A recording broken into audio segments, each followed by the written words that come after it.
हाय दोस्तों, मेरा नाम शहजाद सिंह कपूर। आई एम को फाउंडर हनी मैन। ये FAQ सीरीज का 9 पार्ट है। तो एक क्वेश्चन मेरे पास बार बार आता है कि व्हाट इज बी कीपिंग या बी फार्मिंग, और ये हमारे लिए इंपॉर्टेंट क्यों है। क्योंकि जब भी बी फार्मिंग की बात होती है, लोग समझते हैं कि छतों से हनी निकलता है, जैसे जंगलों में छतें लगे होते हैं वहां से हनी निकलता है, और कुछ लोग बीहाइव देखते हैं, उसके ऊपर दोनों लोग कंफ्यूज हो जाते हैं। तो यहां पर पहले तो मैं इनका थोड़ा आपको डिफरेंस बताना चाहूंगा। जो आपने घरों में छतें देखे होंगे या जंगलों में छतें देखे होंगे, इसको बोलते हैं एपिस डोर्साटा। इट्स ए इंडियन बीज, इसको हम जायंट बीज भी बोलते हैं। ये नेचुरली बीज अपने आप माइग्रेट करती है, और ये जंगलों में या पेड़ों में या कोई ठंडी जगह है वहां पर छतों में भी लगा होता है। तो ये खुद ही माइग्रेट करती है, और ये माइग्रेट फ्लोरा के हिसाब से करती है। यानी कि अगर फ्लोरा यहां पर ज्यादा है, सपोज करो कि इसमें पंजाब में फ्लोरा ज्यादा, तो ये पंजाब में रहेगी। अगर फ्लोरा राजस्थान में ज्यादा तो राजस्थान मूव कर जाएगी। अगर पहाड़ों में फ्लोरा ज्यादा तो वहां पर ये मूव कर जाएगी। ये माइग्रेटिव करती रहती है। एक ये रीजन है। सेकंड डिफरेंस इसमें यह है कि जो बीज पाली जाती हैं वो डिब्बों में रखी जाती हैं। ये बीज ओपन ही होती हैं, ये सनलाइट के अंदर रहती हैं। ये सेकंड रीजन होता है, पर वो अपनी देखभाल खुद करती हैं। तो ये एपिस डोर्साटा के बाद आपको मैं इंट्रोड्यूस कराऊंगा एपिस मेलिफेरा। आज के समय के अंदर जो बी कीपिंग की जा रही है, जो फार्मर बी कीपिंग कर रहे हैं, वो एपिस मेलिफेरा से कर रहे हैं। एपिस मेलिफेरा जो बी स्पीशीज हैं, इसको इटालियन मेलिफेरा बोला जाता है, क्योंकि ये इसकी सबसे पहली जो ब्रीड है ये इटली से आई है। 1970s में पंजाब एग्रीकल्चर यूनिवर्सिटी ये बीज वहां से लेके आई, और 1982 के आसपास इस बीज को पंजाब के कुछ फार्मर, स्पेशली दुराहा के फार्मर को ये बीज दी गई, और वहां से ये बीज पूरे ऑल ओवर इंडिया में फैली। और आज के समय के जो भी इस समय कमर्शियल बी कीपिंग की जाती है वो इटालियन मेलिफेरा से की जाती है। इटालियन मेलिफेरा ये बी हाइव होता है, जैसा कि आप पीछे देख सकते हैं।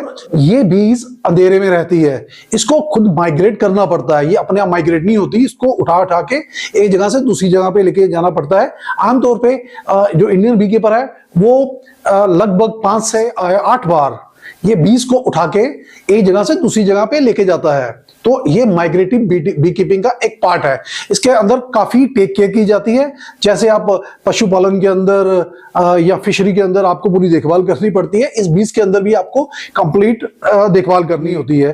तो इसके बारे में तो डिटेल वीडियो मैं अलग से बनाऊंगा, क्योंकि ये बहुत ही एक बड़ा टॉपिक है। इसके अलावा जो तीसरी बीज स्पीशीज है उसको बोलते हैं एपिस इंडिका। ये इंडियन बीज है।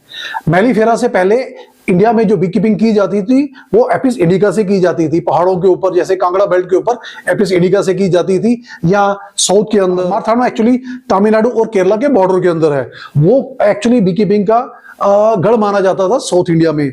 वहां पर जो बी कीपिंग की जाती थी वो की जाती थी रबड़ प्लांटेशन में, क्योंकि जो ये बीज हैं ये छोटी होती हैं, और पूरे केरला के अंदर रबड़ प्लांटेशन बहुत ज्यादा है। एपिस इंडिका की बी कीपिंग तो बहुत पहले से स्टार्ट है। इसका जो बिहेव होता है वो छोटा होता है, जो बीज स्पीशीज है वो इससे भी छोटी होती है। तो इसके बारे में भी एक अलग से वीडियो बनाएंगे, क्योंकि ये टॉपिक बड़े एक्सटेंसिव टॉपिक है। और जो चौथी बीज हमारे में इंडिया मिलती है उसको बोला जाता है एपिस फ्लोरिया। एपिस फ्लोरिया से एक्चुअली बी कीपिंग नहीं की जाती, ये एक्चुअली पहाड़ों में ही मिलती है। ये छोटे छोटे से बी हाइव्स होते हैं जो आपको जड़े छतों में आपको मिल जाएंगे।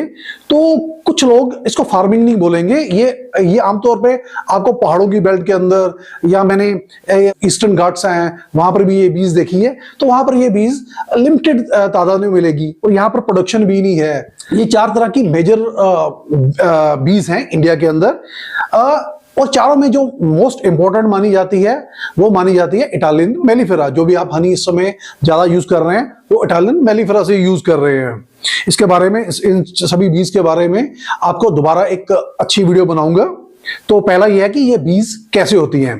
सेकंड ये क्वेश्चन था कि बीज की हमारे लिए इंपॉर्टेंस क्या है। नो डाउट लोग सोचते हैं कि बीज की सबसे बड़ी जो हमारे लिए इंपॉर्टेंस है वो हनी है, पर honey is a secondary product. जो मेन प्रोडक्ट बी कीपिंग है वो है पोलिनेशन। बीज का आप ये बोल सकते हो जन्म ही पोलिनेशन के लिए हुआ। पोलिनेशन मीनिंग पर परागन, आपने अपने 8वीं 9वीं 10वीं की क्लासेस के अंदर परागण के बारे में पढ़ा ही होगा कि बीज एक फूल से दूसरे फूल में जाती है तो वो नर और मादा का मेल मिलाप करती है, इसको पोलिनेशन बोलते हैं। तो बीज इज मेंट फॉर पोलिनेशन।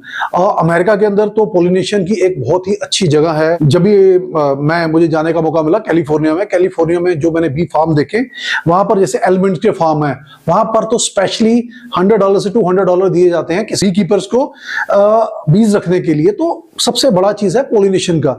यह भी बोला जाता है कि जो भी हमारे आसपास की क्रॉप्स हैं उसमें जब भी हम बीज रखते हैं तो 15 to 25% या 30% तक क्रॉप की ईल्ड बढ़ जाती है। अगर हम किसी फ्रूट में या हॉर्टिकल्चर में इसको रखते हैं तो जो फ्रूट का साइज है वो भी बड़ा अच्छा हो जाता है। ये हनी से मिलने वाला ये कुदरत की देन आप मान सकते हैं। तो ये नंबर 1 पॉइंट है। अब अगर आप हनी के साथ साथ माने, हनी के साथ साथ इसमें पोलन पैदा होता है, प्रोपोलिस पैदा होता है, रॉयल जेली पैदा होती है, बीज वैक्स पैदा होता है, बी वेनम पैदा होता है। इसकी भी कमर्शियल वैल्यू है और हेल्थ वाइज भी इसकी वैल्यू है। इसके बारे में वीडियो में अलग से बनाऊंगा। तो मैं यहाँ पर सभी लोगों को ये बताना चाहूंगा कि आप अगर गांव में रह रहे हो या आप शहरों में भी रह रहे हो तो please keep the bees with you. जो इटालियन मेलिफेरा है ये आप आराम से अपने घरों की छतों पर रख सकते हो। अगर आप गांव में रह रहे हो तो आप किसी भी पेड़ के नीचे रख सकते हो। तो ये गांव में, पहाड़ों में, जंगलों में, अगर आप ट्राइबल बेल्ट में हैं उसके लिए भी बी कीपिंग है। अगर आप कोस्टल बेल्ट में रह रहे हैं वहां के लिए भी बी कीपिंग आप कर सकते हैं। कुछ भी हाइव अगर आप रखेंगे तो आप देखेंगे आपके आसपास जो फ्लोरा एंड फोना है वो कितनी तेजी से ग्रो कर रहा है। Thank you.